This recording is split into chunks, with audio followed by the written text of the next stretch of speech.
Maria, o deputado Eduardo Bolsonaro está conosco agora, ele está em Brasília, ele é deputado aqui por São Paulo, voltou pela manhã aqui e preferiu regressar a Brasília agora para acompanhar a apuração da capital federal. Deputado, seja bem-vindo. Boa tarde, senhor. Boa tarde, sempre uma satisfação falar com vocês da Jovem Pan. Deputado, vou pegar essa frase do Zé Maria Trindade, dizendo que a gente vê alguns números, pelo menos óbvios, são ainda incipientes. Eu falei há pouco de 0,62%, não tem sequer 1% das urnas apuradas, mas elas mostram o que parte das pesquisas diziam em relação às regiões onde o presidente Jair Bolsonaro era mais forte, onde o ex-presidente Lula é mais forte. A região Nordeste mostrou alguns estados do Norte. Há um equilíbrio. Minas, o ex-presidente Lula ainda está na frente, mas há equilíbrio em outros estados. Na sua opinião, nós estamos caminhando para um segundo turno ou os senhores têm alguma informação da campanha de Jair Bolsonaro que pode acabar no primeiro turno com a vantagem que, inclusive, vi uma entrevista do seu irmão mais cedo que ele falava justamente da possibilidade de vencer já no primeiro turno? Eu prefiro muito mais acreditar nos meus olhos do que em institutos de pesquisa. Se você parar para olhar o Datafolha e o IPEC, até ontem, todos eles estavam trabalhando com a hipótese de eleição do Lula no primeiro turno. Para que isso se verifique, o Lula teria que estar dando uma lavada no Bolsonaro, principalmente no Nordeste, liderando em São Paulo e Minas e reduzindo muito daquele 7-1 que o PT costuma tomar nas demais regiões do país. E não é isso que a gente está vendo. Óbvio, o Constantino falou, o Zé Maria, de maneira conhecedor também, experiente de eleições, também é o começo de uma apuração. Mas esse começo aí, eu estou ficando muito animado. Eu acho, pelo que os meus olhos veem, em qualquer lugar que o Jair Bolsonaro passou nessas eleições, arrastando uma multidão de pessoas. E mais do que isso, de maneira espontânea e gratuita, enquanto que o outro lado, você só via aquele mesmo tipo padrão de manifestação, com bandeiras partidárias, ônibus chegando de toda a região. Então, assim, Lula ganhar no primeiro turno, impossível. Bolsonaro, eu acho que tem boas chances. Vamos acompanhar. Boas chances de fechar no primeiro turno ou de terminar o primeiro turno na frente? Só para entender exatamente o seu prognóstico, deputado.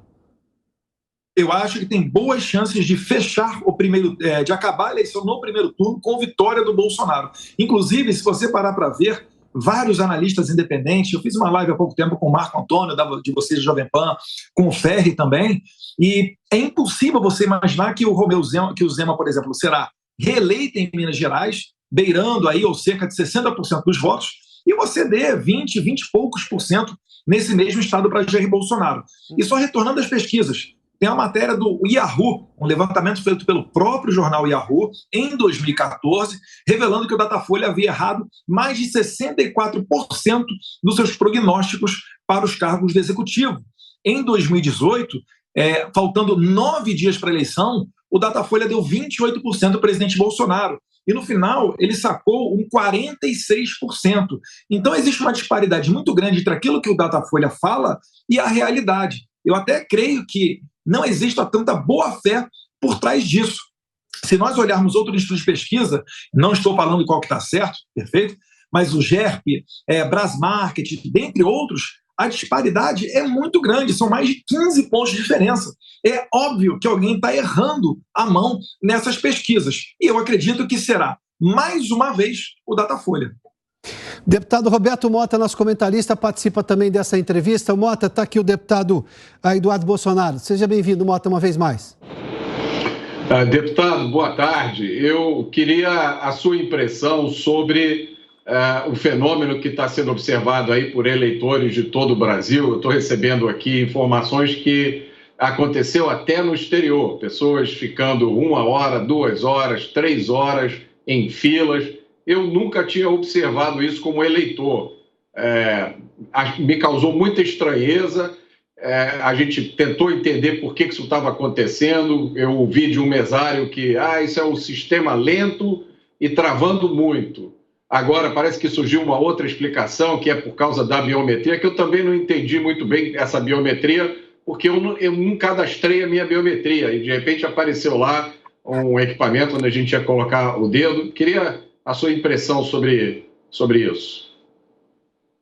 Realmente é estranho, né, Mota? Ainda mais se você parar para pensar que esses mecanismos de votação eletrônica, eles vieram justamente para facilitar, para dar mais praticidade. Eu não sei o que pode estar ocorrendo, ainda não vi nenhuma explicação oficial, agora, de fato, isso aí tem ocorrido. Inclusive no exterior, recebi algumas fotos de Miami, as pessoas estavam falando que estava indo tudo bem, mas as filas estavam gigantescas. E realmente, principalmente se você parar para pensar que um eleitor de mais idade não tem condição de ficar 30 minutos, 1 hora na fila, quanto mais 2, você consegue perceber que esse eleitorado de mais idade, que é tendente a votar no Bolsonaro, realmente a tendência é que ele não vá votar e ele retorne para casa. Eu não posso levantar nenhuma dúvida sobre isso, até porque eu não tenho noção do que está acontecendo, mas eu também, Mota, tenho recebido algumas mensagens nesse sentido de que em algumas localidades está demorando muito para votar.